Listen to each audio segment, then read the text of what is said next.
You are 22 years old. You don't know that yet what that age means. You think you've already arrived. You haven't.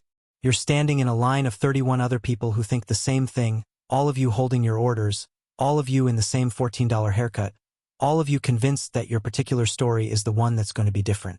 It isn't. The first thing they take is your name. Not formally. There's no ceremony for it. You're just called trainee now, or candidate, or your last name, barked from across a room. Your first name disappears for months. Comes back later, but it never quite fits the same way again. Undergraduate pilot training begins at Laughlin Air Force Base in Del Rio, Texas. The temperature in July reaches 112 degrees on the flight line. You learn what sweat feels like inside a helmet. You learn what it feels like to be genuinely afraid of something you also love.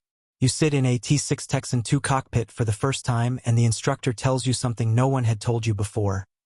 The airplane does not care about you. That sentence takes years to fully understand. The syllabus is 52 weeks. Ground school, simulators, contact flights, instrument flights, formation flights, cross countries. You study at night until your vision blurs. You memorize emergency procedures until they stop being words and start being muscle. Fire warning light in flight. Throttle idle.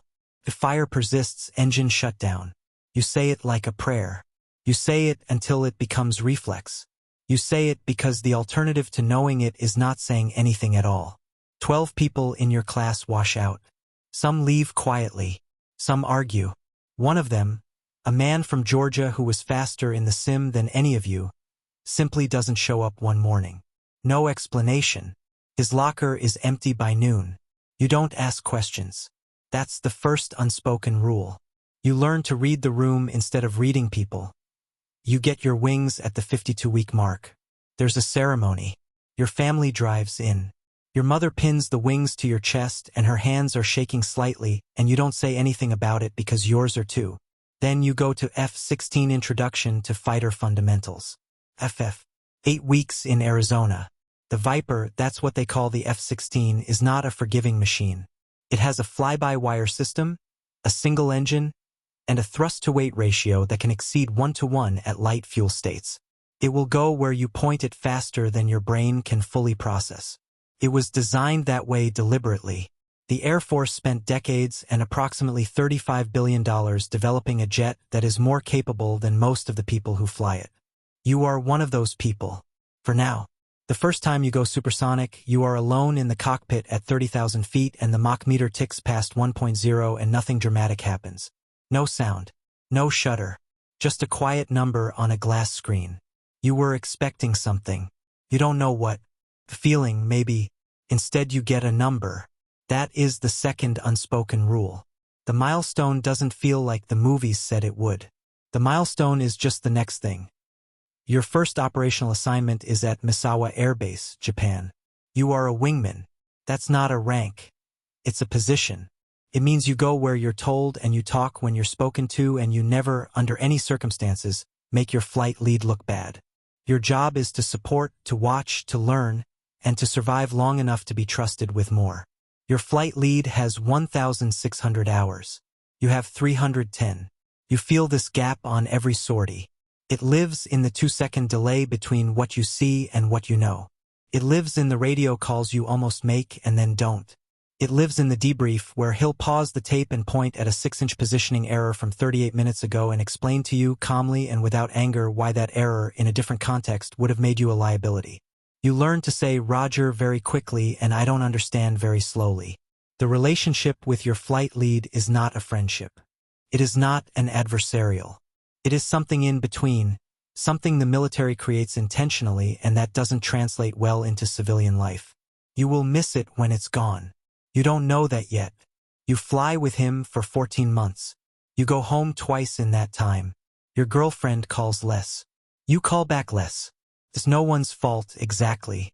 You tell yourself that .it is a Tuesday morning, February, and the temperature on the flight line is -4 Celsius and your hands are cold inside your gloves when the call comes. 2 unidentified contacts. Northeast. Fast movers. You are already strapped in. The crew chief signals. You light the engine. It takes 11 seconds from ignition to idle. You know this because you've done it 214 times and it has never taken 11 seconds, and the fact that it always takes 11 seconds has never stopped mattering to you. Your flight lead is 40 feet to your left. You don't look at him. You don't need to. The radio is alive. 2 contacts. Bearing 040, Angels 28, Mach 1.1, no IFF squawk. No identification. No transponder. High altitude. High speed. Moving toward restricted airspace. You know the rules of engagement. You've studied them the way you studied emergency procedures, not as policy but as reflex. You know where the lines are. You know what happens when they're crossed and what happens when they aren't.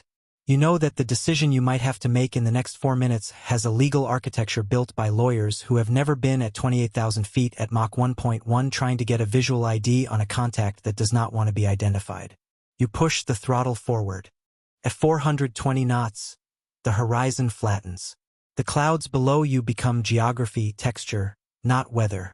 You check your radar. The contacts are 12 miles. Then 9. Then 6. Your RWR radar warning receiver is silent. That doesn't mean you're safe. It means they haven't locked you up yet. Your flight lead calls visual first. You scan right. You see them 2 seconds later. 2 jets. Gray. Low observable profile. Not a configuration you recognize from training. Not a profile in your mental catalog. You have 1,100 hours now and you have studied every threat aircraft your country has cataloged, and these do not match anything in that catalog cleanly. They might be a variant. They might be modified. They might be something you were not briefed on. You report what you see. Exactly what you see. Not what you think. Not what you fear. The radio wants facts. 2 bandits, gray, twin-tail configuration, bearing 042, maintaining Angels 28. The answer comes from the ground controller. Hold. That word. Hold. You've been trained for this. But being trained for something is not the same as experiencing it. The particular quality of time when you are armed, within range, watching 2 unknown aircraft continue to move toward a boundary that has been defined by international law and defended by your country for 70 years, and the person with the authority to authorize the next action is 7 seconds behind you in terms of what you can see and 30 seconds behind you in terms of what might have to happen. You hold. You fly parallel to them. Standard intercept. Visual show of force. You are close enough now to see their markings. You key the radio and transmit what you see. You do not editorialize. You do not recommend. That's not your job. Your job is to be the eyes. They turn. Not toward you. Not toward the boundary.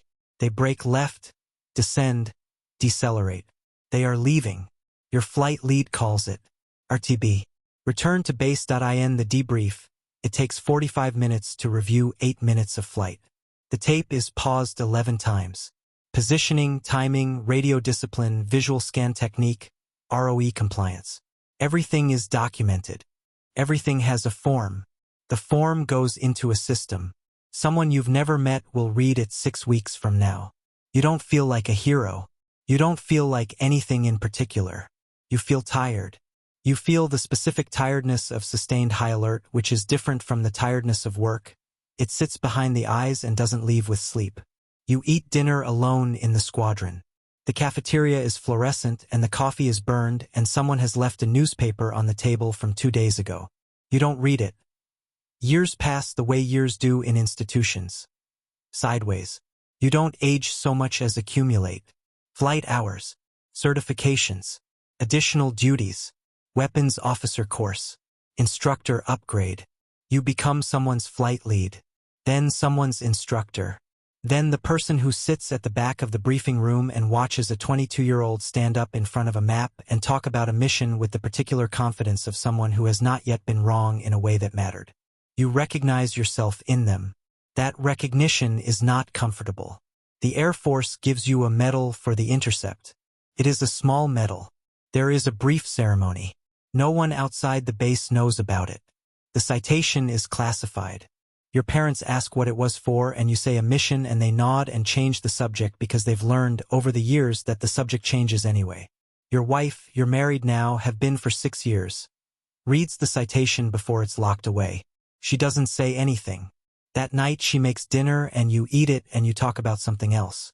You both understand, without discussing it, that the thing in the citation is not something that fits at a dinner table. That there is no language for it that works at a dinner table. That is a cost that doesn't appear on any form. At 3,800 flight hours, something changes.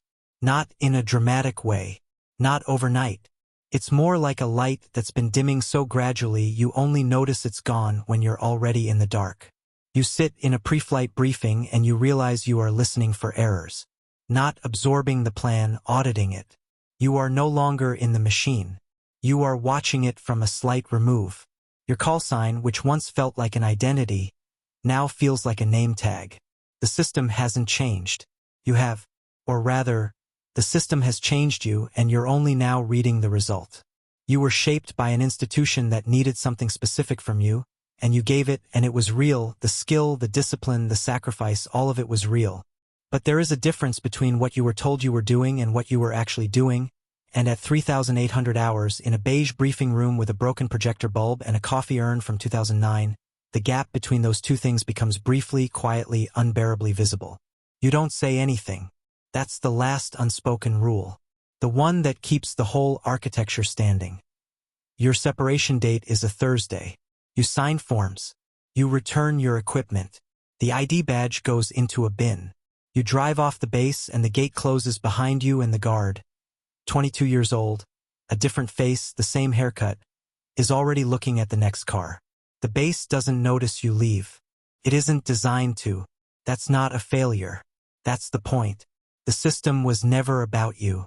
You were a variable in a larger equation. A skilled, essential, replaceable variable. The equation continues. Somewhere on the flight line, a jet is turning. A young pilot is running through 11 seconds of ignition. A flight lead is watching. A controller is watching the radar. Contact appears. The radio comes alive. And the whole thing, the hierarchy, the silence, the medals that fit in your palm, the dinners where certain words don't belong, the years measured in hours and altitudes and things not said, begins again. From the beginning. With someone else.